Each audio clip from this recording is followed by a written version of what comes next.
بسم اللہ الرحمن الرحیم وبہ نستعین وهو خیر المعین وصلی اللہ علی سیدنا محمد وآلہ الطاہرین الطیبین المعصومین اللہم صل علی محمد۔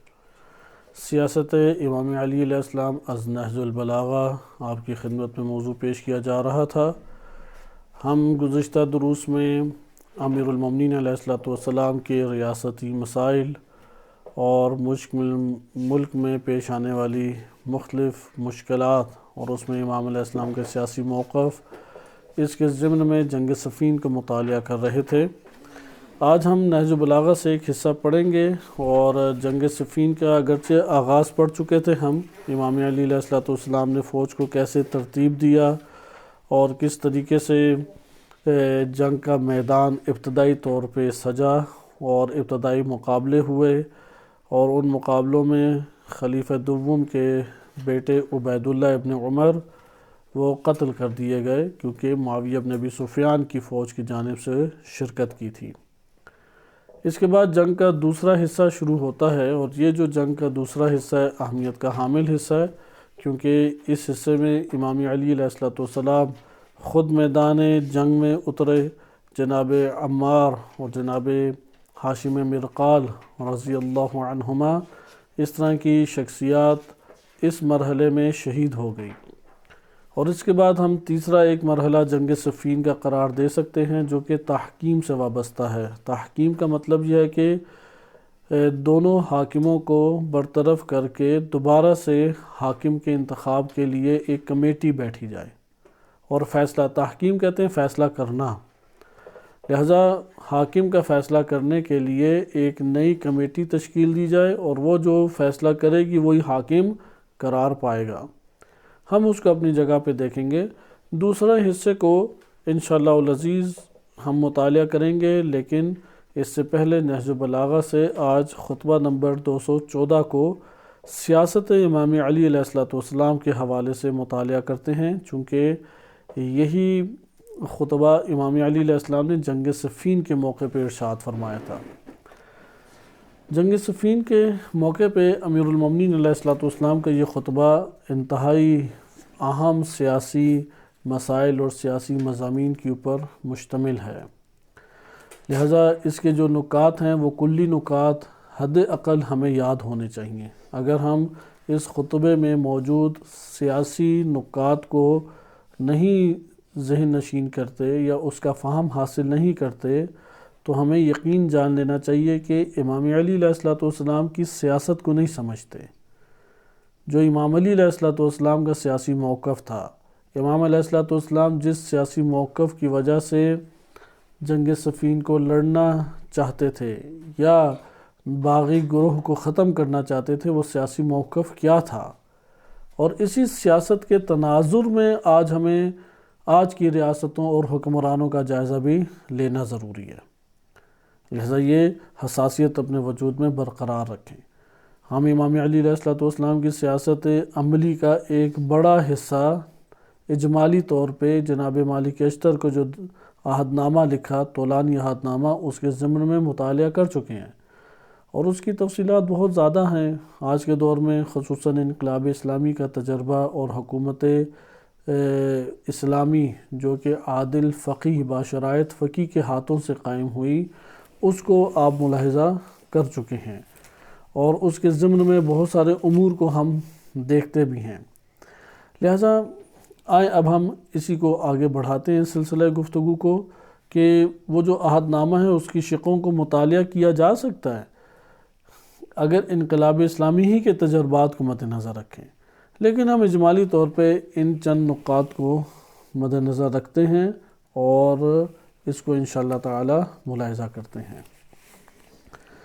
خطبہ نمبر 214، امام علی علیہ السلام نے یہ خطبہ جنگ صفین میں بیان کیا۔ اگر ہم خلاصتاً اس خطبے کی بات کریں تو ہم یہ بات کہہ سکتے ہیں کہ امام علی علیہ السلام کا یہ خطبہ در حقیقت حقوق سے وابستہ ہے۔ جو حقوق عائد ہوتے ہیں ہمارے حاکم کے اعتبار سے، ان حقوق سے یہ وابستہ ہے۔ اچھا، کس طریقے سے یہ حقوق طاری ہوتے ہیں؟ امام علی علیہ السلام نے اس کی ترتیب توحید کے تناظر میں بیان کی ہے، یعنی توحیدی اساس کے اوپر حق بنتا ہے، اور اس حق کی انجام دہی حاکم کا بھی وظیفہ ہے اور عوام کا بھی وظیفہ ہے۔ بالفاظ دیگر، کس اساس کے اوپر ہمیں حکمران اس کو قبول کرنا چاہیے؟ کس بنیاد پر ایک انسان اللہ کی اس مملکت میں وہ حاکم بن جائے؟ وہ کیا اساس ہے، وہ کیا چیز ہے؟ اس کو در حقیقت اگر ہم اس اساس کو مد نظر رکھیں تو یہ ہمیں اسی چیز کا درس دیتا ہے، یعنی یہ خطبہ ہمارے لیے یہ ترتیب آشکار کر دیتا ہے، یہ ترتیب آشکار کرتا ہے۔ لہذا میں دوبارہ یہ تکرار کر دوں کہ بعض دوستان نیٹ کے منقطع ہونے کی وجہ سے اسے نہیں ملاحظہ کر سکے کہ سیاست کا دار مدار کسی نہ کسی تفکر کے اوپر ہوگا۔ اگر اس تفکر کو نہیں ہم ملاحظہ کرتے، اگر اس تفکر کو نہیں سمجھتے تو امام علی علیہ السلام کی سیاست نہیں سمجھ سکیں گے۔ مثلا بعض لوگوں کی سیاست کا دار مدار یا سیاست جس فکر پہ کھڑی ہوتی ہے وہ صرف ذاتی مفادات ہے۔ بعض افراد کی سیاست کس پر قائم ہوتی ہے؟ فقط و فقط ذاتی مفادات کے اوپر قائم ہوتی ہے۔ بعض لوگوں کی سیاست وہ نیشنلزم، وطنیت کی اساس کے اوپر قائم ہوتی ہے۔ بعض لوگ ہیں کہ جو سیاست کو فقط اور فقط ایک بادشاہت اور ذاتی مفاد کی خاطر، کیونکہ ایک دفعہ معاشرے کا مفاد مد نظر ہوتا ہے، ایک دفعہ صرف ذاتیات اور ذاتی خواہشات و تمناؤں کو پورا کرنے کا نام ہے، جیسا کہ بادشاہوں کے عموماً یہی طور طریقے جاری رہے ہیں۔ امام علی علیہ السلام نے جو سیاست کا موقف پیش کیا ہے وہ سیاست کا موقف توحید کی اساس پر ہے، یہ پہلی بات۔ دوسری چیز، جب توحید کی اساس کے اوپر ہے تو اللہ سبحانہ وتعالیٰ کی طرف سے حق دیا جائے گا، اور اس حق کو اطاعت کرتے ہوئے بجا لانا ہے۔ لہذا امام کا یہ یہاں پہ تکرار ابھی خطبہ میں آپ کی خدمت میں شروع کروں گا، اور خطبات کے کلمات کی شرح آپ کے سامنے پیش کی جائے گی۔ امام علیہ السلام کی نظر میں حکمرانی، سیاست، ریاست کے اوپر حکومت کا قائم ہونا یہ حق کی اساس پر ہے، یعنی یہ میرے اوپر حق عائد ہوتا ہے کہ میں یہ خدمت اس امت کے لیے، اس رعیت یا عوام کے لیے انجام دوں۔ لہذا اگر میں اپنے وظائف کو صحیح انجام دیتا ہوں تو میں اللہ کی بارگاہ میں سرخرو ہوا ہوں۔ کسی کو یہ حق نہیں پہنچتا کہ میری چاپلوسی کری، میری مدح و ستائش کرے، میری حمد و ثنا شروع کر دے، کسی کو یہ حق نہیں پہنچتا، کیونکہ میں نے جو عمل انجام دی ہو تو میں نے اپنا وظیفہ انجام دیا ہے، تمہیں چاہیے تم اپنا وظیفہ انجام دو۔ لہذا امام علیہ السلام سیاست کو حق اور اطاعت ان دو ابواب سے دیکھتے تھے۔ حق عائد ہوتا ہے ہماری گردن پر، وظیفہ یعنی وظیفہ اور اطاعت۔ آپ حق کو اگر وظیفے سے تعبیر کر سکیں تو یہ بھی کیا جا سکتا ہے، یعنی سیاست امام علی علیہ السلام کی نگاہ میں کیا ہے؟ ایک وظیفہ ہے، ایک حق ہے، اور اس حق کو انجام دینے کے لیے اطاعت بجا لانی ہے۔ ایک حق اور وظیفہ حاکم کا ہے، اور ایک حق اور وظیفہ عوام الناس کا ہے، رعیت کا ہے۔ اب اس کے ضمن میں آئیں، آپ جائزہ لیں، یعنی سیاست امام علی علیہ السلام، وظیفہ اور اطاعت، خلاصہ کلام یہ بنتا ہے۔ خطبہ نمبر 214 عربی کو ہم ترک کرتے ہیں اور اردو ترجمے کے اوپر اکتفا کرنے کی کوشش کریں گے، لیکن نمونے کے طور پہ آغاز عربی کے چند کلمات سے کیا جاتا ہے۔ اما بعد فقد جعل اللہ سبحانہ لی علیکم حقا، اللہ سبحانہ نے مجھے تمہارے امور کا اختیار دیا، تمہارے اوپر مجھے حق دیا ہے، بے ولایت امرکم، کہ تمہارے امور کی ولایت میرے سپرد ہے۔ امام علی علیہ السلام فرمایا تمہارے امور اجتماعی، تمہارے امور ریاستی، یہ جو ملکی امور ہیں، تمہارے اجتماعی امور ہیں، تمہارے امور زندگانی کی ولایت میرے سپرد اللہ سبحانہ نے کی ہے۔ وَلَكُمْ عَلَيَّ مِنَ الْحَقِّ مِثْلُ الَّذِي لِي عَلَيْكُمْ، جس طرح سے تمہارے اوپر میرا حق بنتا ہے اسی طرح سے میرے اوپر تمہارا حق بھی بنتا ہے. اس لیے جس طرح میرا تم پر حق ہے ویسا ہی تمہارا بھی مجھ پر حق ہے. یعنی ایک حق وہ ہے کہ جو میرے اوپر عائد ہوتا ہے تم لوگوں کی خاطر.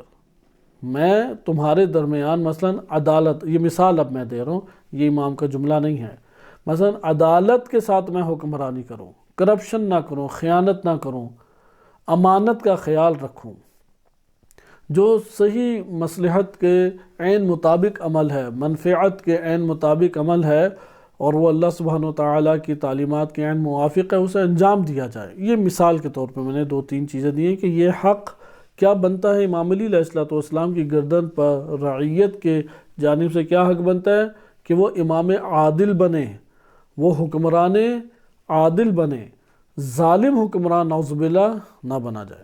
لیکن ایک حق تم لوگوں کے اوپر بھی تو عائد ہوتا ہے میری جانب سے، اور وہ حق کیا؟ حق اطاعت ہے.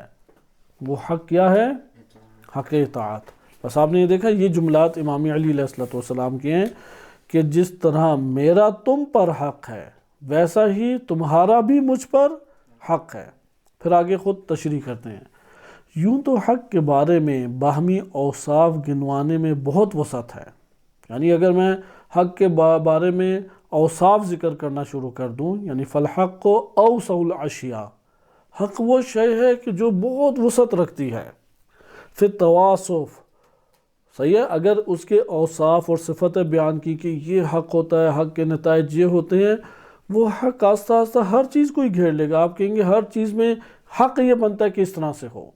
مثلا اگر رعیت تک، عوام تک کوئی سہولت پہنچانی، آپ کہیں گے حق یہ بنتا ہے کہ حکومت اس طرح سے سہولت پہنچائے، حق یہ بنتا ہے کہ حکمران اس طرح سے رویہ اختیار کرے، حق یہ بنتا ہے کہ حکمران اس طرح سے زندگی بسر کرے، حق یہ بنتا ہے کہ عوام اس طریقے سے زندگی بسر کرے. حق گنوانے میں تو بہت ساری چیزیں ہیں، لیکن وَأَضْيَقُهَا فِي التَّنَاصُفِ، تواصف میں تو بہت وسعت ہے، لیکن تناسف کی بات آ جائے تو بہت تنگی پائی جاتی ہے. لہذا تواصف کا مطلب ہے اوصاف تم نے گنوانے ہیں، حق کے تم نے نتائج ہیں، اوصاف ہیں، اس کے ثمرات تم نے بتانے ہیں، تو بڑی وسعتیں پائی جاتی ہیں. لیکن آپس میں حق اور انصاف کا دائرہ وہ بہت تنگ ہے. جب باہمی انجام دہی کی طرف آتی ہے کہ کیا اور کس کے اوپر کتنا جاری ہوا اور کتنا اسے کرنا چاہیے تھا اور نہیں کیا، اس طور پہ وہ دیکھے گا کہ بہت کم اوصاف کو وہ انجام دے رہا ہے. یعنی جو حق بنتا ہے اس کو صحیح طریقے سے بالفاظ دیگر انجام نہیں دیا جاتا. اس لیے یہ والی باتیں کہ حق کے بارے میں باہمی اوصاف گنوانے میں بہت وسعت ہے، لیکن آپس میں حق و انصاف کرنے کا دائرہ بہت تنگ ہے. پس تواصف، یہ عربی کے کلمات امام کے خطبے سے اگر ہم اٹھائیں تو بہتر ہے. تواصف ہے اور ایک تناسف ہے. تواصف کو دیکھیں تو بڑی وسعتیں حق میں پائی جاتی ہیں، حق ہر شے کو شامل ہو جاتا ہے. آپ بڑے اطمینان سے کہیں گے، جیسے نہیں آج کل گلیوں میں بازاروں میں بیٹھے ہر کوئی یہ بات چیت کر رہا ہوتا ہے کہ اس طرح سے کرنا چاہیے تھا، ویسا کرنا چاہیے تھا، حق تو یہ بنتا تھا کہ انسلاب زدگان کی اس طرح سے مدد کی جاتی، حق تو یہ بنتا تھا کہ الیکشن ٹائم پہ مثلا کرا دیے جاتے، حق تو یہ بنتا تھا کہ فلاں عمل انجام دلا دیا جاتا، ہمسائے ملکوں سے مثلا تجارت کر دی جاتی. حق گنوانے میں آئیں تو وسعت سے بھری ہوئی ہے یہ دنیا. صحیح ہے، کس کا کیا حق بنتا ہے اگر یہ گنوانے میں آئے تو بہت وسعتیں پائی جاتی ہیں. اس ٹائم آپ کو اپنی سیاست میں کیا رنگ نظر آتا ہے؟ ہر کوئی اسی چکر میں ہوتا ہے نا، یہ بتائے کہ حق کے اوصاف گنوا رہا ہوتا ہے. حق یہ بنتا ہے کہ فلاں یہ کام کرے، ذمہ داریوں کو بیان کر رہا ہوتا ہے، وظائف کا بیان کر رہا ہوتا ہے، کہہ رہا ہوتا ہے کہ اس طریقے سے سیاست کے امور انجام دیے جانے چاہیے تھے. یہ والی باتیں وسیع سے وسیع تر ہوں کہ یہ سارے ہی T V channels table talk اگر کرنے لگ جائیں اور ٹاک شو بن جائیں اور سارے ہی گفتگو کرتے رہیں، تب بھی یہ ساری کی ساری باتیں ختم نہیں ہوں گی. اتنی وسعتیں کہنے کی یہ صورت میں پائی جاتی ہیں. آپ اس کے اوپر گفتگو کریں کہ انجام کیا پا رہا ہے. جو انجام پا رہا ہے یہ ہے تناسف. تناسف یعنی انصاف کے ساتھ تم عمل کو انجام دو، جب انصاف کے ساتھ عمل کی انجام دہی کی طرف آؤ گے تو دیکھو کہ حق کا دائرہ تو بڑا تنگ ہے، یعنی بہت قلیل جگہ کے اوپر حق کو انجام دیا جا رہا ہے، جو حق بنتا ہے وہ انجام پا رہا ہے، بہت قلیل ہے، یعنی باتیں ہی باتیں ہیں بہت زیادہ، لیکن جہاں پہ حق کو انجام دیا جائے وہ موارد بہت قلیل ہیں۔ تو دوبارہ میں آپ کی خدمت میں اس تشریح کے بعد ترجمہ عرض کرتا ہوں۔ یوں تو حق کے بارے میں باہمی اوصاف گنوانے میں بہت وسعت ہے، لیکن آپس میں حق و انصاف کرنے کا دائرہ بہت تنگ ہے۔ باہمی طور پہ یعنی حاکم عوام کا حق ادا کرے اور عوام حاکم کا حق ادا کرے، یہ بہت ہی قلیل پیمانے پہ انجام پاتا ہے، صحیح ہے، اس کا دائرہ بہت تنگ ہے۔ پھر آگے ذکر کرتے ہیں کہ دو آدمیوں میں اس کا حق اس پر اسی وقت ہے جب دوسرے کا بھی اس پر حق ہو، صحیح ہے، دو آدمیوں کا باہمی طور پہ حق کب ہوتا ہے؟ ایک کا دوسرے پر ہے، تو ایسا کیا ہو سکتا ہے کہ اس کے اوپر اس کا حق نہ بن رہا ہو؟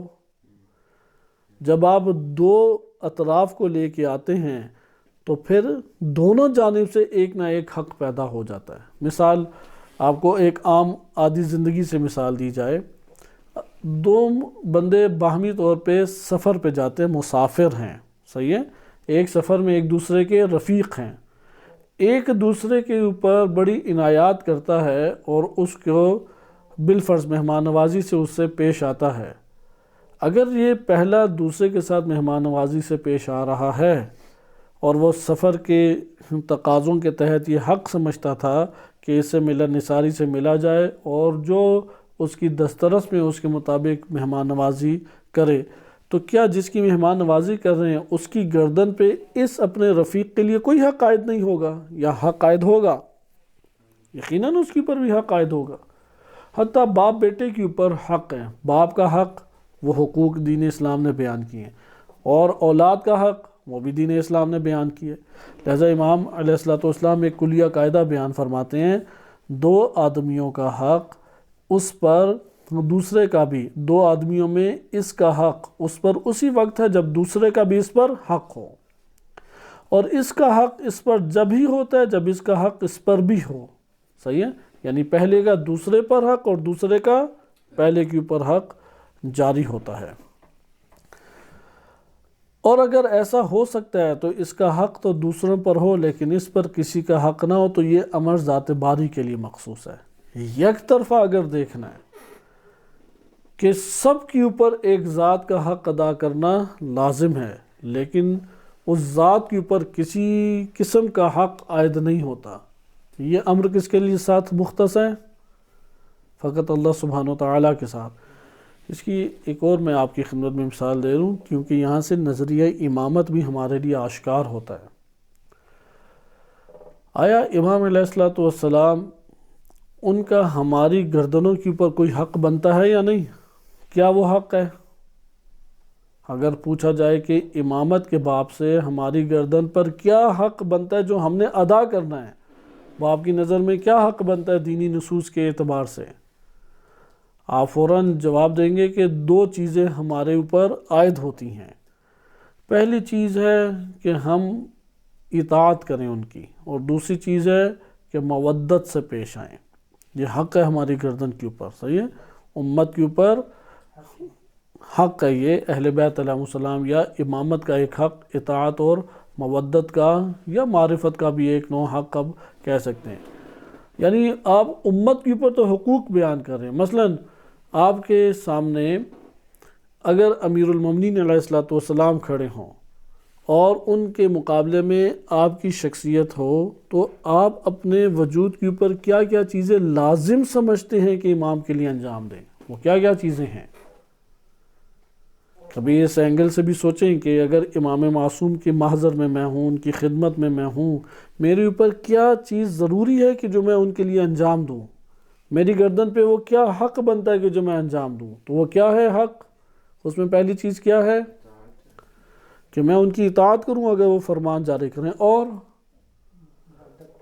ہمیشہ میں ان سے محبت اور مودت کا اظہار کروں، بے شک میرے اوپر حد جاری کر دیں، بے شک میرا ہاتھ کاٹ دیں، بے شک میری ناک کاٹ دیں، بے شک میرے برخلاف فیصلہ کر دیں، بے شک میری ساری کی ساری زمینیں جو ہیں ان میں وہ حق فیصلہ کرتے ہوئے دوسرے کے نام کر دیں، یعنی پارٹی بازی نہ کریں، اس وقت بھی میرے لیے کیا لازم ہے؟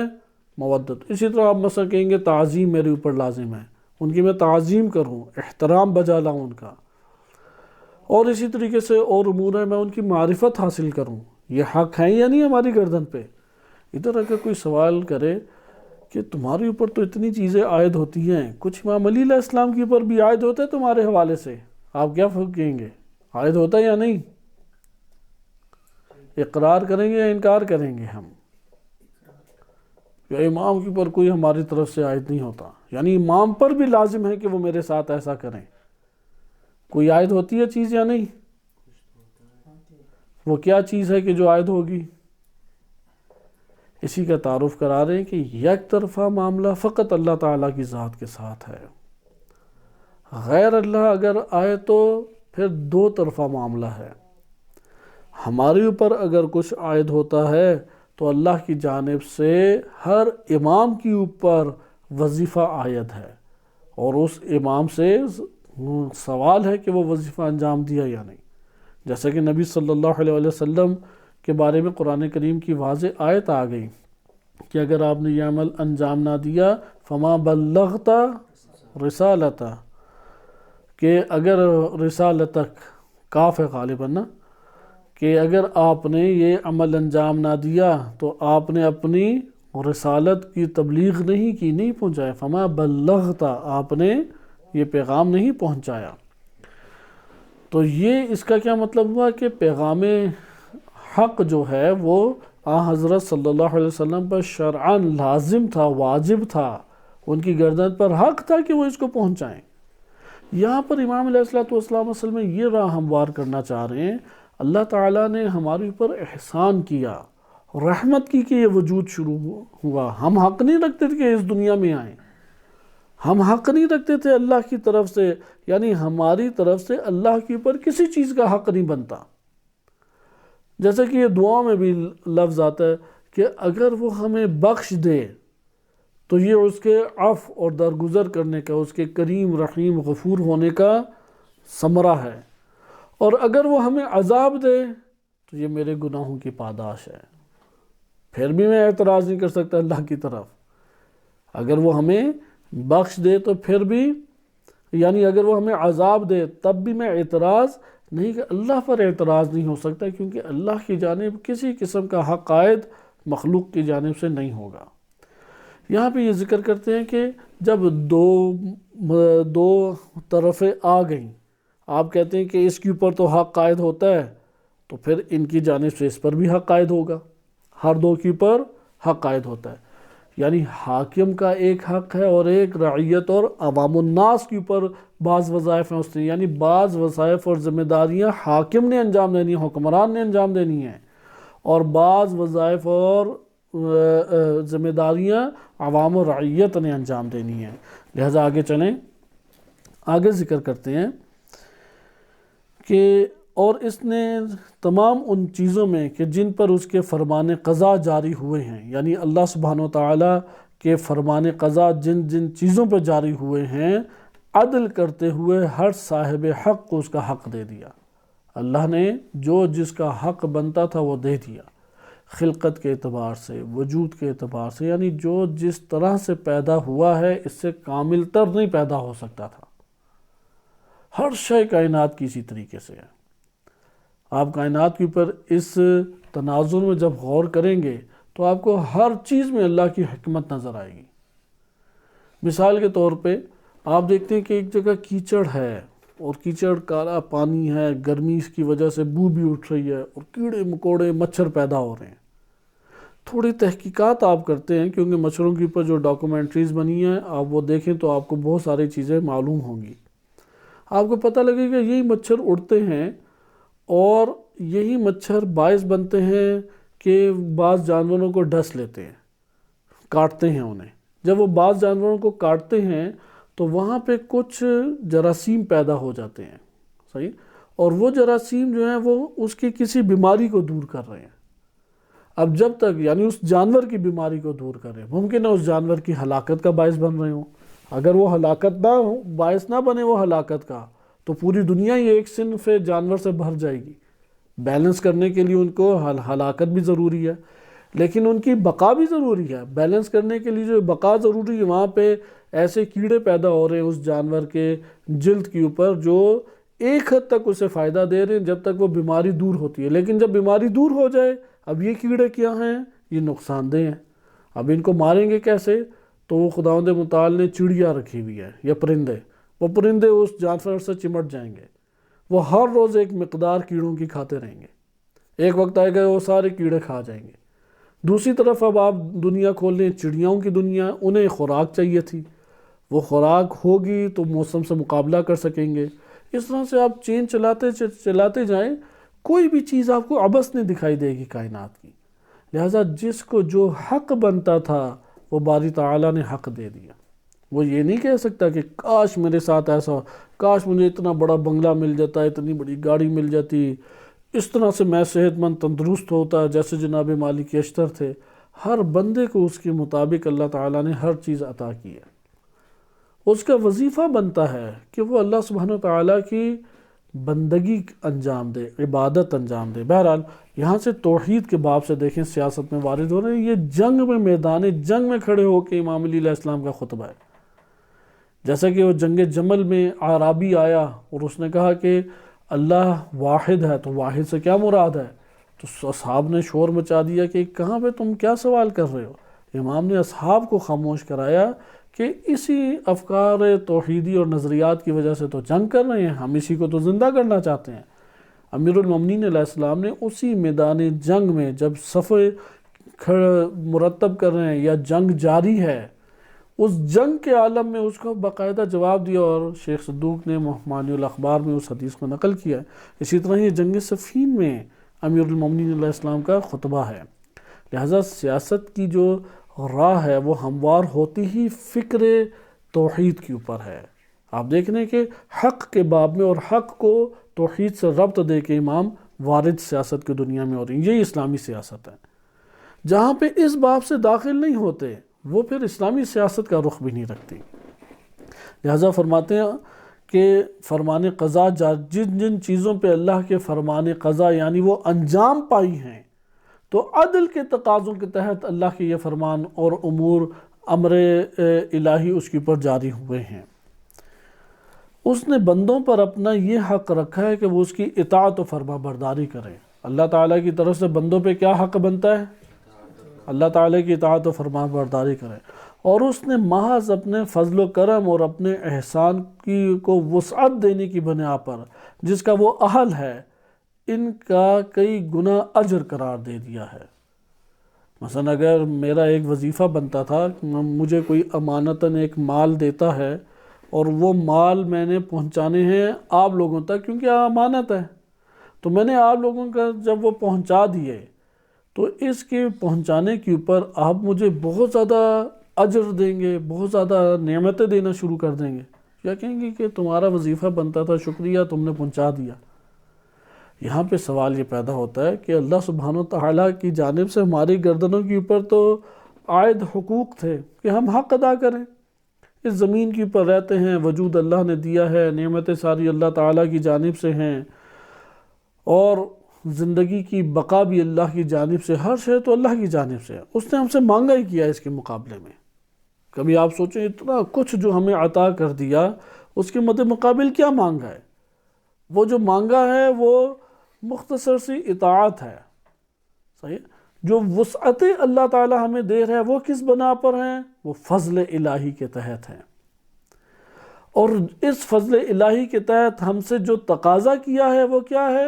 قلیل سی اطاعت، اور اس اطاعت کا بھی فائدہ کس کو ہے؟ ہم ہی کو فائدہ ہے۔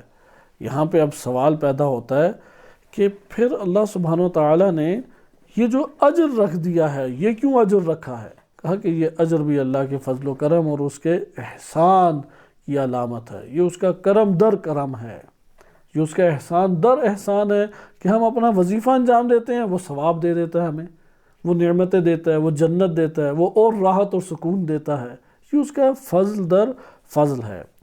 اس کا کئی گنا اجر قرار دیا۔ پھر اس نے ان حقوق انسانی کو بھی جنہیں ایک کے لیے دوسرے پر قرار دیا ہے اپنے ہی حقوق میں سے قرار دیا۔ آپ حقوق جانتے ہیں کہ دو حصوں میں تقسیم ہوتے ہیں، ایک ہے حقوق اللہ اور دوسرا کیا ہے؟ حقوق الناس کیا ہیں؟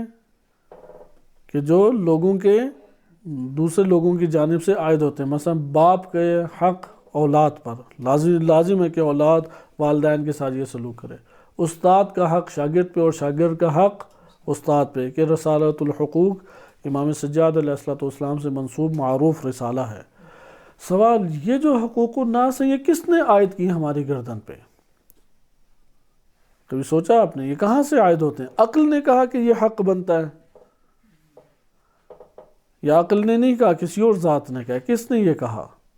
مثلا حق یہ ہے کہ ازدواج کے بعد شوہر نان نفقہ پورا کرے بیوی بچوں کا، اور زوجہ کے لیے حق یہ بنتا ہے ازدواج کے بعد کہ وہ اس کی اجازت کے بغیر گھر سے باہر نہ نکلے اور جنسی ضرورت کے لیے پیش کر دے اپنے آپ کو شوہر کے لیے۔ یہ فقط حق ہے، اس کے علاوہ کوئی حق زوجہ کے اوپر نہیں بنتا۔ زوجہ اپنے مال کی مالک ہے، زوجہ آزاد ہے ملنے ملانے کے اوپر، لیکن گھر سے باہر جانے اور جنسی ضرورت کے پورا کرنے کے اعتبار سے وہ حق رکھتی ہے کہ شوہر کا حق اس کی گردن کے اوپر عائد ہوتا ہے۔ سوال یہ پیدا ہوتا ہے یہ کس نے عائد کر دیا؟ عقل نے عائد کیا ہے، معاشرے نے عائد کیا ہے، یا اللہ تعالیٰ نے عائد کیا ہے؟ اللہ سبحانہ وتعالیٰ نے عائد کیا۔ اس لیے تمام حقوق الناس حقیقت میں کون سے حق ہیں؟ حق اللہ ہے۔ صحیح، تمام حقوق الناس کیا ہیں کیونکہ اللہ نے حق وہ عائد کیا ہے نا۔ اللہ تعالیٰ نے دو طرح کے حق عائد کیے ہیں، ایک ہے کہ صرف میری ذات سے تعلق رکھتا ہے، دوسروں سے نہیں تعلق رکھتا۔ نماز ہے، روزہ ہے، حج ہے، اگر کسی نے یہ حق توڑ دیا تو اس نے اللہ تعالیٰ کی معصیت انجام دی، لوگوں سے تو اس کا کوئی تعلق نہیں ہے نا۔ لیکن ایک دفعہ یہ ہے کہ حقوق اللہ تعالیٰ نے عائد کیے کہ اگر وہ حق توڑا تو دو گناہ کیے، اللہ کا بھی حق توڑا اور دوسرا گناہ کیا ہے دوسروں کی طرف سے بھی اپنی گردن کو اس نے پھنسا لیا۔ تو یہاں پہ امام علیہ السلام یہ فرماتے ہیں اس کے بعد اللہ سبحانہ وتعالیٰ نے کیا کیا؟ پھر اس نے ان حقوق انسانی کو بھی، لوگوں کے جو حقوق ہیں، انسانوں کے جو حقوق ہیں، انہیں ایک دوسرے کے اوپر قرار دیا ہے، اور قرار دینے کے بعد حق الناس کو بھی اپنے ہی حقوق قرار دے دیا کہ یہ میری جانب سے ہیں۔ گویا کہ جس نے حق الناس انجام دیا اس نے حق اللہ انجام دیا۔ پھر آگے فرماتے ہیں اور انہیں اس طرح ٹھہرایا ہے کہ وہ ایک دوسرے کے مقابلے میں برابر اتریں، اور کچھ ان میں سے کچھ حقوق کا باعث ہوتے ہیں اور اس وقت تک واجب نہیں ہوتے جب تک اس کے مقابلے میں حقوق ثابت نہ ہو جائیں۔ یعنی اور انہیں اس طرح ٹھہرایا ہے، یعنی اس طرح سے اللہ تعالیٰ نے حقوق کو رکھا ہے کہ ایک دوسرے کے مقابلے میں یہ مکمل طور پر اترے۔ مثال کے طور پہ اگر شوہر ہے وہ تو پورا حق ادا کر رہا ہے، نان نفقہ دے رہا ہے، مکان دے رہا ہے، تحفظ کے ساتھ زوجہ کو رکھ رہا ہے، زوجہ آگے سے حق اس کا پورا نہیں کر رہی، ایسی صورت میں کیا ہے؟ آپ کہیں گے کہ یہاں پہ ناانصافی ہے، اس کے یہاں پہ شوہر کے لیے لازم پھر نہیں قرار پائے گا کہ وہ بعض حقوق ادا کرے، ادھر برابر ایک دوسرے کے لیے اللہ تعالیٰ نے ٹھہرایا ہے۔ مثال کے طور پہ آپ صلح نامہ لکھتے ہیں اور صلح کے اوپر دونوں فریق کا عمل کرنا لازم ہے، دوسرے نے صلح توڑ دی، معاہدے کی خلاف ورزی کی، اب جب معاہدہ توڑ دے تو معاہدہ باقی رہے گا، لہذا وہ شقے اس فریق کے لیے بھی عمل پیرا ہونا اس کے لیے لازم قرار نہیں پائے گا۔ لہذا حقوق کا اگر آپ جائزہ لیں، یہ حقوق کے اعتبار سے عمیق نوشتہ ہے امیر المومنین علیہ السلام کا۔ اس وقت انسانی حقوق کے بڑے نعرے غرب نے لگائے ہوئے ہیں، اور سارے ہی انسان کو تباہ کرنے والے پیچھے سے افکار، نظریات اور عمل ہیں۔ اعمال انسان کو تباہ کرنے والے ہیں، اور ان بدترین اعمال کا جو عنوان دیا بڑا خوبصورت عنوان ہے، حقوق انسانی، حقوق بشر کی ہم حفاظت کر رہے ہیں۔ وہ کیا حقوق بشر کی حفاظت ہے؟ وہ خاتون کو ایک شو پیس کی مانند انہوں نے اور شہوانی ایک آلہ قرار دے کے انہوں نے رکھا ہے، وہ کہتے ہیں حقوق بشر کی ہم حفاظت کر رہے ہیں۔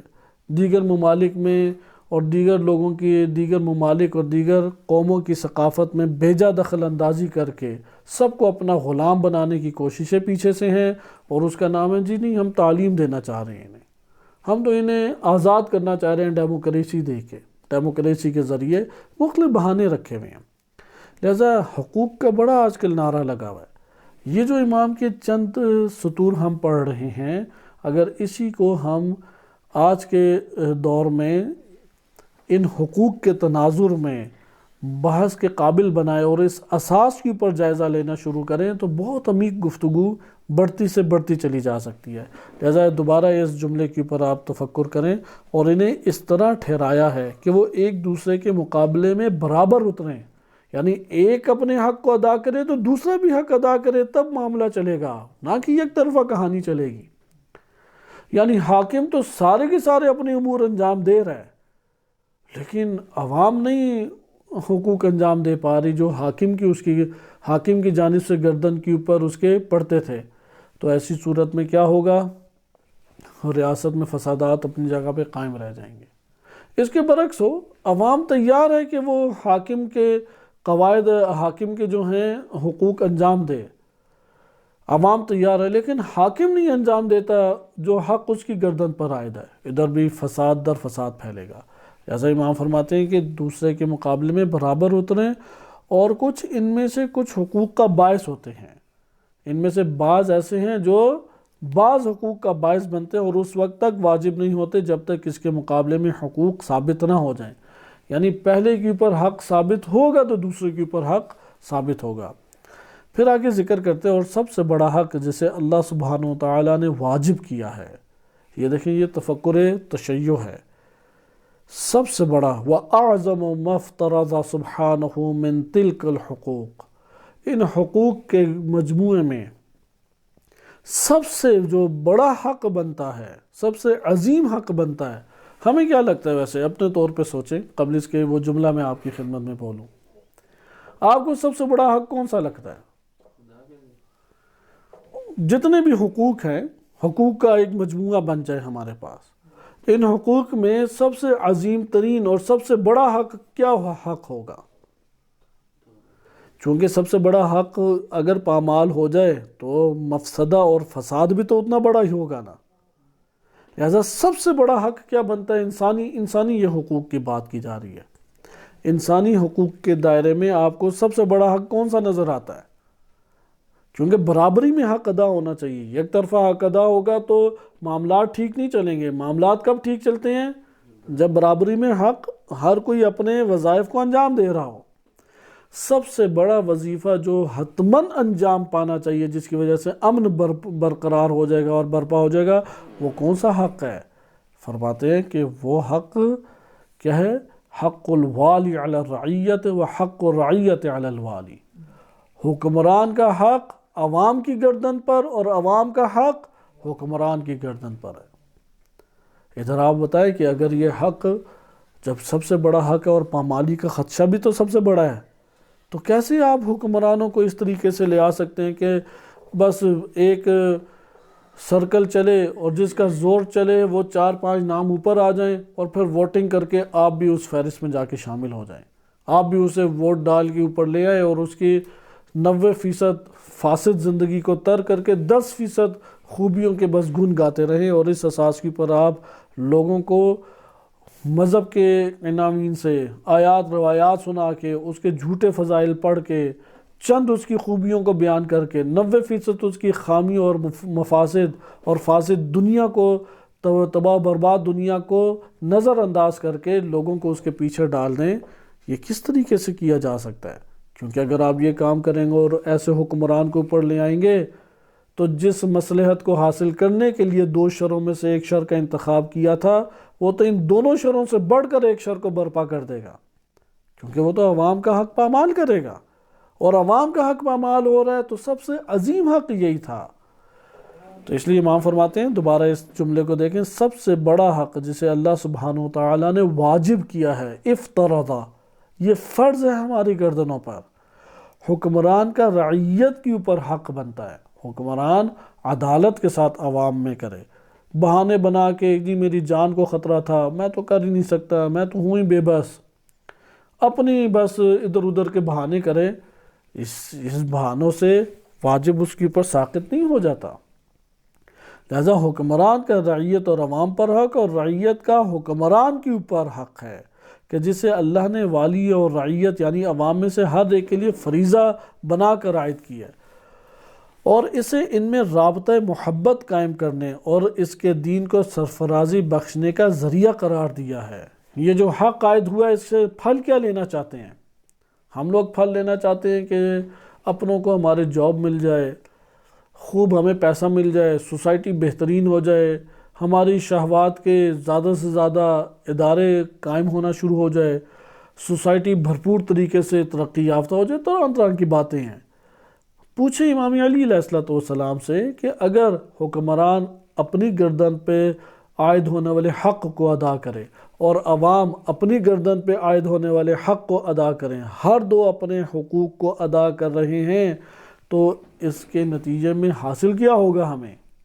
کہتے ہیں اس کے نتیجے میں باہمی رابطہ محبت بھی ایجاد ہوگا اور دین کو سرفرازی ملے گی۔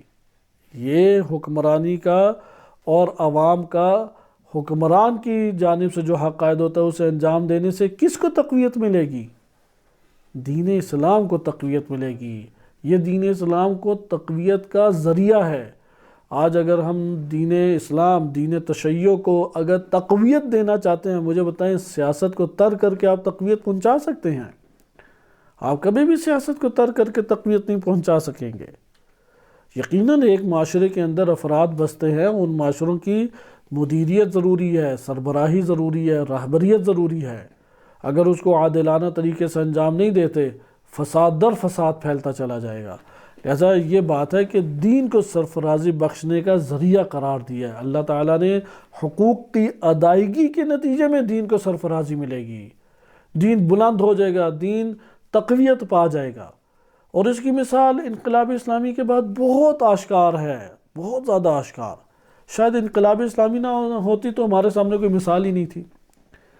انقلاب اسلامی اور فقیہ عادل با شرائط کی نیابت امام زمان علیہ السلام حکومت کے قیام سے یہ بات بہت آشکار ہو گئی۔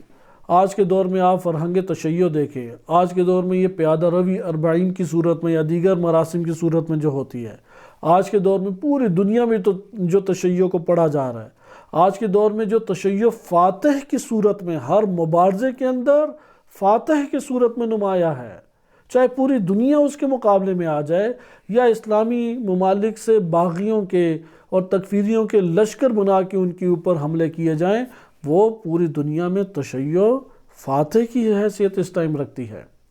لہذا یہ دین کی سرفرازی 1400 سال میں ہمیں دیکھنے کو ملی۔ نبی صلی اللہ علیہ وسلم کی رحلت کے بعد یہ جو ہمیں دور دیکھنے کو مل رہا ہے، اس سے پہلے اس طریقے سے شان و شوکت کے ساتھ دور ہمارے سامنے نمایاں نہیں ہوا، اس لیے دین کو سرفرازی بخشنے کا ذریعہ قرار دیا ہے۔ پھر امام آگے نتیجے اب بتا رہے ہیں، یہ نتیجے غور سے سنیں۔ شرط کیا ہے ادھر؟ یہ جو نتیجے ہیں، حاکم اپنے وظیفے کو انجام دے اور عوام اپنے وظیفے کو انجام دے، ہر دو اپنے وظیفے۔ یہ تقاضا سیاست میں ہمیں کرنا چاہیے، حاکم اپنے وظیفے کو انجام دے اور عوام اپنے وظیفے کو۔ تو نتیجہ کیا نکلے گا؟ چنانچہ بس پہلا نتیجہ نکلے گا، یہاں پہ محبت اصلی محبت ہے، مفاداتی محبت نہیں ہے یہاں پہ دونوں کے درمیان۔ نمبر 2، دین کو اس سے قوت ملتی ہے، دین غالب آئے گا، دین قوی ہوگا، دین مضبوط ہونا شروع ہو جائے گا۔ نمبر 3، رعیت اسی وقت خوشحال رہ سکتی ہے جب حاکم کے طور طریقے درست ہوں۔ رعیت عوام کب خوشحال رہ سکتی ہے؟ جب حاکم کے طور طریقے درست ہوں، نہ کہ آل سعود کی غلامی کرنے والا ہو، نہ کہ امریکہ کے سامنے جھک جانے والا ہو، نہ کہ UN کے اندر یمن کے مظلوم عوام الناس ان کو ترک کر کے قاتلوں کی حمایت کرنے والا ہو۔ ہمارے پاس نمونے ہونے چاہیے، نہ کہ کرپٹ حکمران ہوں۔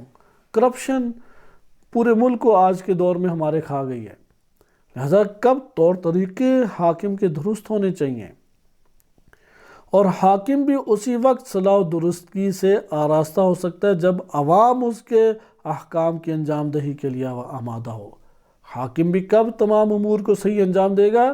جب عوام وہ تقاضے پورے کر رہی ہو۔ اگر عوام تقاضے پوری نہیں کرتی تو تب یہ چیزیں پوری نہیں اتریں گے۔ جب رعیت کے حقوق سے عہدہ برا ہو، یعنی جب بھی رعیت کے اور عوام کے پورے حقوق حاکم ادا کرے گا تو ان میں حق باوقار، دین کی راہیں استوار اور عدل و انصاف کے نشانات برقرار ہو جائیں گے۔ یہ بڑے کر کے اقوال لکھنے والی چیزیں ہیں۔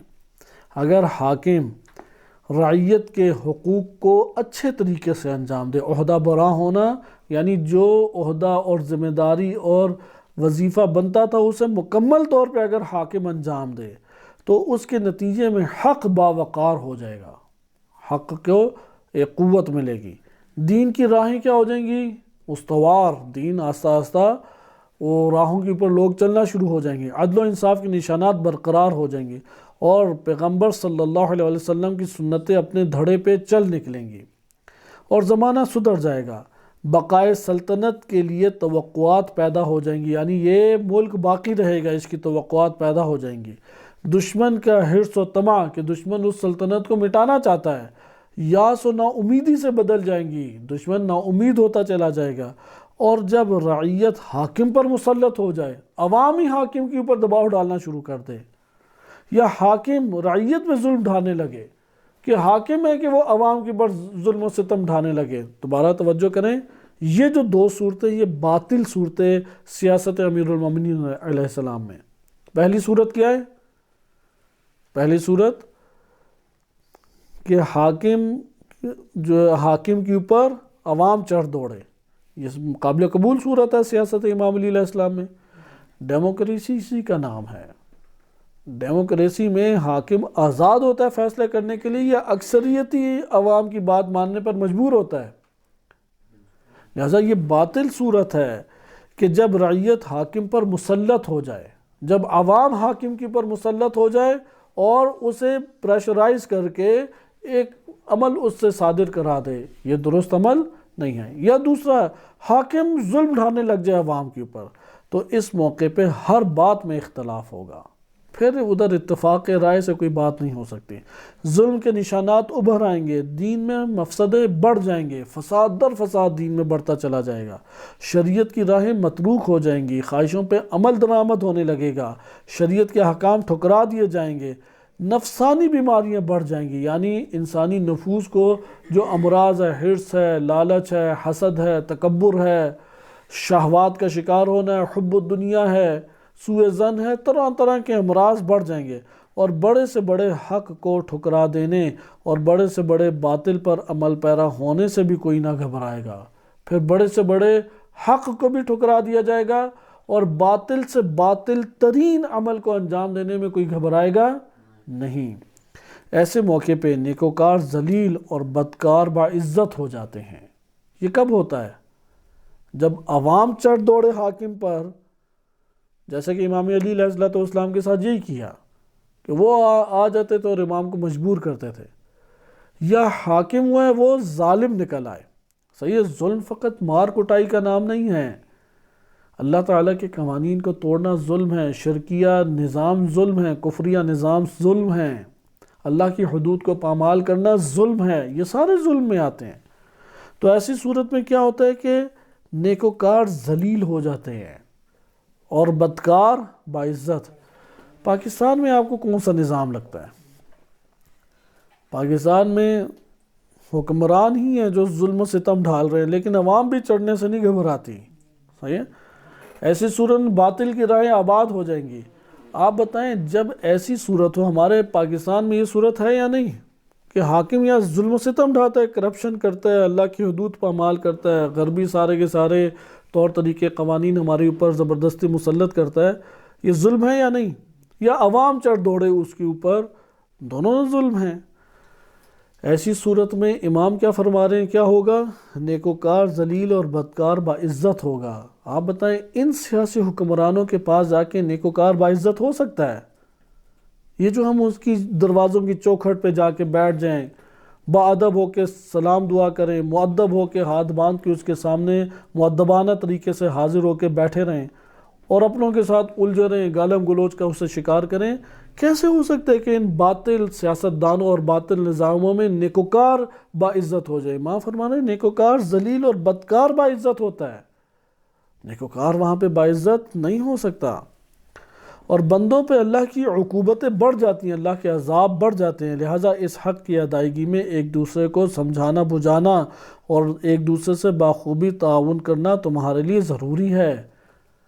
یہ ہمارے اوپر ایک بات حق عائد ہوتی ہے، یعنی اس جملے پہ دوبارہ دقت کریں اور اسے غور سے سنیں اس جملے کو۔ لہٰذا اس حق کی ادائیگی میں، یعنی حکمران کیا ہے وہ ادائیگی کرے، حکمران ادائیگی کرے اپنے حق کی، اور عوام ادائیگی کرے اپنے حق کی، ہر دو اپنے حق کی ادائیگی کریں۔ اس حق کی ادائیگی اگر انجام نہ پا رہی ہو تو کیا کرنا ضروری ہے؟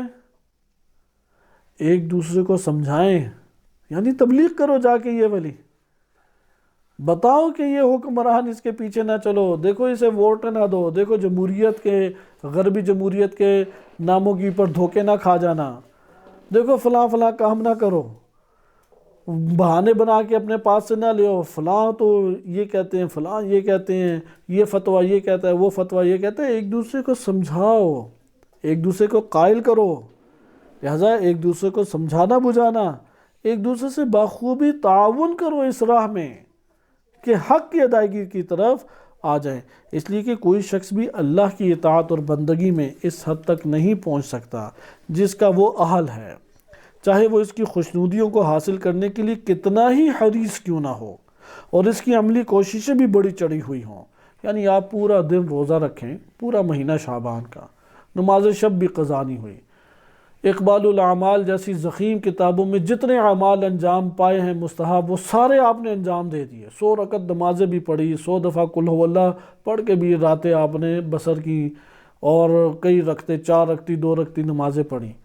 اللہ کا حق ادا ہو گیا؟ حق ادا نہیں ہو سکتا جو بھی آپ کر لیں، جتنا حریص ہو وہ عبادات کے انجام دینے میں۔ پھر بھی اس نے بندوں پہ یہ حق واجب قرار دے دیا ہے کہ وہ مقدور بھر جتنی استطاعت ہے اس بھر پندہ و نصیحت کر لیں، یہ بھی اللہ کو قبول ہے۔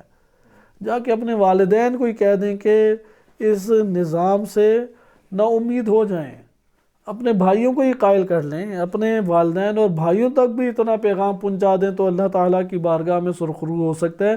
نصیحت کریں، سمجھائیں بجھائیں کہ حاکم کو دیکھو اس کے حق ادا کرنے کی جہت سے، حق ادا نہیں کرتا اس سے برات کا اظہار کرو، اگر عوام حق ادا نہیں کرتی اس سے برات کا اظہار کرو، ایک دوسرے کو سمجھائیں اور اپنے درمیان حق کو قائم کرنے کے لیے ایک دوسرے کا ہاتھ بٹائیں، ایک دوسرے سے باہمی طور پہ لے کے چلے۔ جو یہ کہتے ہیں کہ اچھا سیاست میں آپ حصہ نہیں لیتے تو بتائیں پھر ہم کیا کریں؟ امام علی علیہ السلام فرما رہے ہیں کہ کیا کریں، اپنے درمیان حق کو قائم کرو، ایک دوسرے کا ہاتھ بٹاؤ۔ کہتے ہیں اچھا ہاتھ پہ ہاتھ دھرے بیٹھے رہے ہم، دشمن جو مرضی ہمارے لیے کرتا رہے۔ کس نے کہا کہ جو مرضی کرتا رہے؟ کس نے کہا کہ ہاتھ پہ ہاتھ دھرے آپ بیٹھے رہیں؟ یہ جو گورنمنٹوں میں، اسمبلیوں میں یا ایم این اے بنے ہیں یا سینیٹرز بنے ہیں، انہوں نے کتنے مدرسے قائم کر لیے، کتنے اسکول کھول لیے، کتنے ہسپتال بنا لیے، کتنی روڈیں بنا لی، کتنے ادارے قائم کر لیے انہوں نے۔ وہ جن کے اوپر آپ یہ تہمت لگاتے ہیں کہ یہ ہاتھ پہ ہاتھ دھرے بیٹھے ہوئے ہیں، ان کے تو ہسپتال بھی چل رہے ہیں، سوسائٹیز بھی وہ بنا رہے ہیں، وہ تو مدد بھی کر رہے ہیں، کبھی سیلاب زدگان کی مدد کر رہے ہیں، کبھی نادار اور ضعیف اور مستضعف افراد کی مدد کر رہے ہیں، کبھی حق بات ابھار رہے ہیں، امت کے درمیان اتحاد کو برپا کر رہے ہیں، ان کے تعلیمی ادارے بھی کھل رہے ہیں، ان کے مدرسے کے اعتبار سے بھی تعلیمی ادارے ہیں، ایجوکیشن دنیاوی تعلیم کے اعتبار سے بھی تعلیمی ادارے ہیں، تربیت کے نظام کو بھی سنبھالے ہوئے ہیں۔ یہ امام کے اس قول پہ عمل کرنے کی وجہ سے کہ اپنے درمیان حق کو قائم کرنے کے لیے ایک دوسرے کا ہاتھ بٹائیں، حق قائم کرنے کے لیے انہوں نے ایک دوسرے کا ہاتھ بٹایا تو یہ ساری کی ساری چیزیں بن رہی ہیں۔ کوئی شخص بھی اپنے کو اس سے بے نیاز نہیں قرار دے سکتا کہ اللہ نے جس ذمہ داری کا بوجھ اس پہ ڈالا ہے اس میں اس کا ہاتھ بٹایا جائے، یعنی کوئی بے نیاز نہیں رہ سکتا۔ تعاون ضروری ہے، ذمہ داریوں کے انجام دہی کے لیے ایک دوسرے کے ساتھ تعاون ضروری ہے، چاہے وہ حق میں کتنا ہی بلند منزلت کیوں نہ ہو۔ جیسے امام علی علیہ السلام بہت بلند منزلت حق رکھتے ہیں، لیکن عوام ساتھ نہیں دے گی تو کیسے ریاست ٹھیک ہوگی، کیسے ملک کے مسائل حل ہوں گے؟ اور دین میں اسے فضیلت و برتری کیوں نہ حاصل ہو؟ امام علیہ السلام کو بہت برتری و فضیلت حاصل ہے، اور کوئی شخص اس سے بھی گیا گزرا انہیں جو حق میں تعاون نہ کرے یا اس کی طرف دست تعاون نہ بڑھایا جائے، چاہے لوگ اسے ذلیل سمجھے اور اپنی حقارت کی وجہ سے آنکھوں میں نہ جچے۔ اس موقع پہ بہرحال ابھی تمام تفصیلات بیان نہیں کی جاتی، اس موقع پہ ایک شخص کھڑا ہو گیا، یہ دلچسپ ہے۔ اس آخری حصے کو آپ کی خدمت میں ترک کر رہا ہوں کہ اگلے کسی اور مورد میں ہم دیکھیں گے۔ آپ دیکھ رہے ہیں اول سے آخر تک سیاست سے مربوط خطبہ ہے جنگ کے درمیان میں۔ یہاں پہ تو ہمارے فلسفے کے مطابق زوردار خطیبانہ انداز میں تقریر کرنی چاہیے، نہ کسی ملنگوں کے گروہ کو آپ مد نظر رکھیں، نہ علماء کے گروہ کو مد نظر رکھیں، بغیر کسی تفریق کے سب ایک جگہ جمگٹا اکٹھا کر کے دشمن کو ہرانے کی یہ بھی آپ سوچیں۔ لیکن امام علیہ السلام سیاست امت کو سمجھا رہے ہیں، میدان جنگ میں کھڑے ہو کے لوگوں کو فکری طور پہ بالیدگی عطا کر رہے ہیں، فکری طور پہ بالغ کر رہے ہیں، فکری طور پہ ان کو وسعت فکری عطا کر رہے ہیں۔ اگر شعور نہیں پیدا ہوگا، بصیرت نہیں پیدا ہوگی، فکر کے اعتبار سے رشد پیدا نہیں ہوگا، تو کس طریقے سے حق قائم ہو سکتا ہے؟ بہرحال اس موقع پہ ایک شخص کھڑا ہو گیا، کیونکہ امام علیہ السلام پوری ریاست کے حاکم ہیں۔ اس نے آواز پہ لبیک کہتے ہوئے ایک طویل گفتگو کی، جس میں خوب قصیدے پڑھے، ہوتے ہیں نا بعض بڑے گرم جوشیلے قصیدے، تو یہاں پہ بھی کہا کہ حضرت کی بڑی مدح و ثنا کی، یعنی خوب قصیدے، بہترین قصیدے پڑھے، اور آپ کی آواز پہ کان دھرنے اور حکم کے سامنے سر تسلیم میں خم کرنے کا اقرار کیا۔ اب امام موجود ہیں، میدان جنگ ہے، حاکم سامنے ہے، قصیدوں کی اوپر قصیدے، جیسے نہیں ہوتے بعض قصیدے تو ہمارے معاشروں میں عام ہو جاتے ہیں، بہترین مدح و ستائش کی اور جان فدا کرنے کی حد تک، جیسے جذباتی انداز ہوتے ہیں ہمارے معاشرے میں۔ آپ دیکھ سکتے ہیں کہ جو عموماً محافل میں ایک وجد میں آ کے نعرہ حیدری لگاتے ہیں، آج کل تو اس کے کئی اوصاف بھی بیان کرتے ہیں کہ کتنا اس کا وزن ہے، کتنے لاکھ ہیں اور کتنی چیزیں ہیں، آپ کہیں گے سب چیزیں بیان کر کے اس نے ایک نعرہ حیدری بھی لگا دیا، اور امام سامنے موجود ہیں، لہٰذا اس نے کہا کہ سر تن من دھن سب کچھ آپ کی خدمت میں حاضر ہے۔ امام علیہ السلام نے یہ سن کے فرمایا، جواب دیکھیں اب امام کا رد عمل اس کے مقابلے میں، جس شخص کے دل میں جلال الہی کی عظمت اور قلب میں منزلت خداوندی کی رفعت کا احساس ہو، اسے سزاوار ہے کہ اس جلالت و عظمت کے پیش نظر اللہ کے ماسوا ہر چیز کو حقیر جانے، اور ایسے لوگوں میں وہ شخص اور بھی اس کا زیادہ اہل ہے جسے اس نے بڑی نعمتیں دی ہوں اور اچھے احسانات کیے ہوں، اس لیے کہ جتنی اللہ کی نعمتیں کسی پر بڑی ہوں گی اتنا ہی اس پر اللہ کا حق ادا کرنا زیادہ ہوگا۔ نیک بندوں کے نزدیک فرما رواؤں کی ذلیل ترین صورتحال یہ ہے۔ اب اوپر والا تشریح کے قابل ہے لیکن وقت ہمارے پاس نہیں رہا، اس لیے ٹو دا پوائنٹ حصے کو دیکھتے ہیں۔ یہاں پہ امام کی جو مدح و ستائش کی اور بڑے قصیدے پڑھے اور بڑے بلند آواز میں جوشیلے انداز میں نعرہ حیدری گویا کے لگائے، امام اس کے رسپانس میں اس کے مد مقابل کیا فرما رہے ہیں کہ نیک بندوں کے نزدیک، اللہ کے صالح بندوں کے نزدیک جو فرما رواؤں کی ذلیل ترین صورتحال وہ یہ ہے کہ ان کے متعلق یہ گمان ہونے لگے، فرما روا یعنی حکمران، حکمرانوں کی ذلیل ترین صورت کیا ہے نیک بندوں کے نزدیک؟ کہ حکمران موجود ہو اور حکمران کے متعلق یہ گمان کیا جائے کہ یہ فخر و سربلندی کو دوست رکھتا ہے اور ان کے حالات کبر و غرور پر حمل ہو سکے، یعنی یہ حکمران چاہتا ہے کہ اس کی مدح و ستائش کی جائے، یہ حکمران چاہتا ہے کہ اس کے تمام حالات کو بڑائی کی نگاہ سے دیکھیں، غرور و تکبر کے اعتبار سے اسے بالاتر قرار دیں، یعنی اس کی بڑائی لوگوں کے سامنے ابھار کے بیان کی جائے۔ امام فرماتے ہیں مجھے یہ تک ناگوار معلوم ہوتا ہے کہ تمہیں اس کا وہم و گمان بھی گزرے کہ میں بڑھ چڑھ کر سراہے جانے یا تعریف سننے کو پسند کرتا ہوں۔ کہتے ہیں کہ مجھے یہ بہت ہی برا لگتا ہے، یہ بات بہت ہی بری لگتی ہے کہ تم لوگ میرے سامنے آ کے بڑھ چڑھ کے مجھے سراہو اور میری تعریفیں کرو، مجھے یہ تعریفیں سننا پسند نہیں ہے۔ بحمدللہ میں ایسا نہیں ہوں، یعنی الحمدللہ مجھے یہ تعریف مدح و ستائش اور تمہارے قصیدے سن کے کسی قسم کی بڑائی نہ محسوس ہوتی اور نہ مجھے یہ تمہارے طور طریقے پسند ہیں، اور اگر مجھے اس کی خواہش بھی ہوتی بالفرض مجھے یہ اچھا لگتا کوئی آئے میرے سامنے اشعار پڑھے۔ عربوں میں یہ بہت رائج تھا، اور قدیم زمانے میں سے لے کے آپ یہ کہہ لیں کہ متاخر دور تک یہ رائج رہا ہے کہ بادشاہوں کے سامنے بہترین کلام پڑھا جاتا تھا شاعری کا، اور وہ بڑے بڑی رقم درہم و دینار کی دیا کرتے تھے۔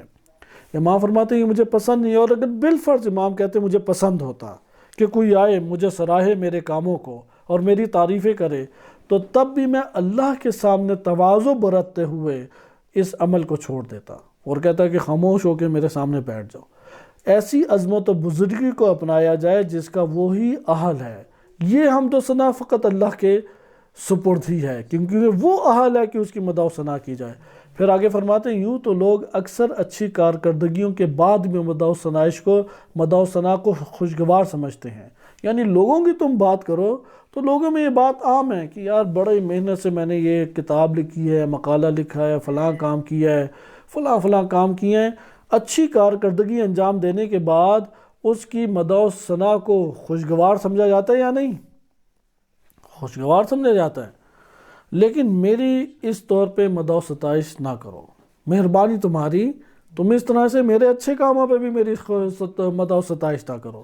اللہ کی اطاعت اور تمہارے حقوق سے میں عہدہ برا ہوا ہوں، میں نے کام ہی کیا میں نے اللہ کی اطاعت کی ہے، اور جو میری گردن پہ وظیفہ عائد ہوتا تھا وہ میں نے انجام دیا ہے، کیونکہ ابھی ان حقوق کا ڈر ہے کہ جنہیں پورا کرنے سے ابھی میں فارغ نہیں ہوا، ابھی تو اور بہت سارے حقوق میں نے انجام دینے ہیں کہ جن سے میں ابھی فارغ نہیں ہوا، اور ان فرائض کا بھی اندیشہ ہے جن کا نفاذ ضروری ہے، بہت سارے فرائض ہیں وہ ابھی میں نے جاری کرنے ہیں۔ مجھ سے ویسی باتیں نہ کیا کرو، مجھ سے اس طرح سے ہم کلام نہ ہو جیسے جابر و سرکش فرما رواؤں سے کی جاتی تھی، اور نہ مجھ سے اس طرح سے بچاؤ کرو جس طرح تیش کھانے والے حاکموں سے بچاؤ کیا جاتا ہے۔ میں یہ شکل دیکھ کے مثلا بھاگ جاؤ کہ ابھی ہم پکڑے گئے، نہیں، تیش کھانے والے حکمرانوں سے غصہ غضب کرنے والا میں حکمران نہیں ہوں۔ مجھ سے اس طرح کا میل جول نہ رکھو جس سے چاپلوسی اور خوش آمد کا پہلو نکلتا ہے۔ قصیدہ پڑھنا برا نہیں ہے امام کی بارگاہ میں، چاپلوسی والا خوش آمد پسند قصیدہ پڑھنا غلط ہے۔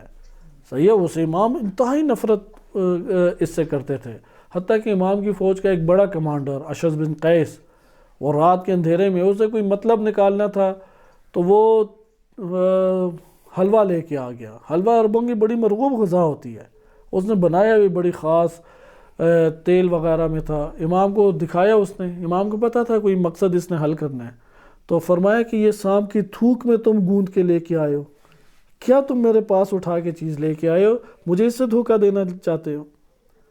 لہذا امام نے اسے واپس بھیج دیا۔ تو امام فرماتے ہیں کہ اس طرح کا میل جول نہ رکھو جس سے چاپلوسی اور خوش آمد کا پہلو نکلتا ہے۔ میرے متعلق یہ گمان نہ کرو کہ میرے سامنے کوئی حق بات کہی جائے گی اور مجھے بڑی بھاری گزرے گی۔ ہاں، جرت سے کرو میرے سامنے حق بات، مجھے نہیں وہ برا لگے گا، اور نہ یہ خیال کرو کہ میں یہ درخواست کروں گا کہ مجھے بڑھا چڑھا دو، ٹھیک ہے میں نے یہ کام نہیں کیا، میری بھی تھوڑی سی جا کے ادھر تعریفیں کر دو، مجھے قطعاً یہ پسند نہیں ہے، کیونکہ جو اپنے سامنے حق کے کہے جانے اور عدل کے پیش کیے جانے کو بھی گراں سمجھتا ہو، اسے حق و انصاف کرنا کئی زیادہ دشوار ہوگا۔ دوبارہ اس جملے کو سنیں کہ کیونکہ جو اپنے سامنے حق بات کہے جانے کو بہاری سمجھتا ہے، کیوں اس نے یہ حق بات کہہ دی، اور عدل کو انجام دینے کو بہاری سمجھتا ہے، صرف کہنے کو بہاری سمجھتا ہے، تو عمل کرنا اس کے لیے آسان ہوگا اس پر، وہ تو حق اور عدل پہ کبھی بھی عمل نہیں کر پائے گا۔ پھر فرماتے ہیں کہ تم اپنے کو حق بات کہنے اور عدل کا مشورہ دینے سے نہ روکو، مجھے مشورہ دو حق کا اور عدل کا، کیونکہ میں تو اپنے آپ کو اس سے بالا تر نہیں سمجھتا کہ خطا کروں، ممکن ہے خطا صادر ہو جائے، اور اپنے کسی کام کو لغزشوں سے محفوظ نہیں سمجھتا، لغزش ہے تو تم لا کے دکھاؤ گے یہ لغزش ہے، مگر یہ کہ خدا میرے نفس کو اس سے بچائے رکھے، ہاں اللہ نے معصوم خلق کیا ہے، اس کی طرف سے عصمت ہے، وہ مجھے بچائے گا، جس پر وہ مجھ سے زیادہ اختیار رکھتا ہے، اور ہم اور تم اسی رب کے بے اختیار بندے ہیں کہ جس کے علاوہ کوئی رب نہیں، اور وہ ہم پر اتنا اختیار رکھتا ہے کہ خود ہم اپنے نفسوں پر اتنا اختیار نہیں رکھتے۔ اسی نے ہمیں پہلی حالت سے نکال کر جس میں ہم تھے بہبودی کی راہ پہ لگایا، یعنی پہلے ہم بری حالت میں تھے، اب بہتر حالت میں ہیں، اور اسی نے ہماری گمراہی کو ہدایت سے بدلا اور بے بصیرتی کو بصیرت سے بدل ڈالا۔ یہ خطبہ نمبر 214 تھا۔ وصلی اللہ علی سیدنا محمد وآلہ الطاہرین۔